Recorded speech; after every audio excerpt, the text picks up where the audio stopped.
chapter 4. When Mordecai learned all that had happened, Mordecai tore his clothes and put on sackcloth and ashes. He went through the city, crying out loudly and bitterly, until he came in front of the palace gate, for one could not enter the palace gate wearing sackcloth. Also, in every province that the king's command and decree reached, there was great mourning among the Jews, with fasting, weeping, and wailing, and everybody lay in sackcloth and ashes. When Esther's maidens and eunuchs came and informed her, the queen was greatly agitated. She sent clothing for Mordecai to wear, so that he might take off his sackcloth, but he refused.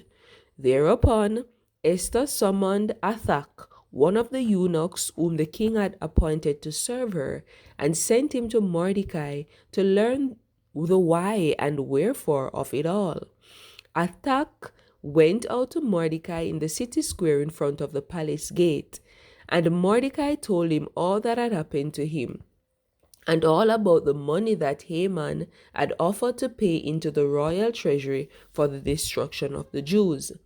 He also gave him the written text of the law that had been proclaimed in Shushan for their destruction. He bade him show it to Esther and inform her, and charge her to go to the king and to appeal to him and to plead with him for her people. When Athach came and delivered Mordecai's message to Esther, Esther told Athach to take back to Mordecai the following reply.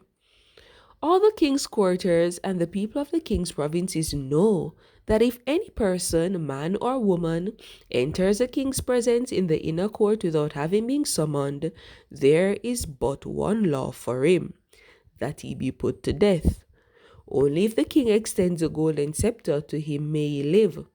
Now I have not been summoned to visit the king for the last 30 days. When Mordecai was told what Esther had said, Mordecai had this message delivered to Esther. Do not imagine that you, of all the Jews, will escape with your life by being in the king's palace. On the contrary, if you keep silent in this crisis, relief and deliverance will come to the Jews from another quarter, while you and your father's house will perish. And who knows, perhaps you have attained to royal position for such a crisis. Then Esther sent back this answer to Mordecai. Go, assemble all the Jews who live in Shushan, and fast in my behalf. Do not eat or drink for 3 days, night or day. I and my maidens will observe the same fast. Then I shall go to the king, though it is contrary to the law, and if I am to perish, I shall perish. So Mordecai went about the city and did just as Esther had commanded him.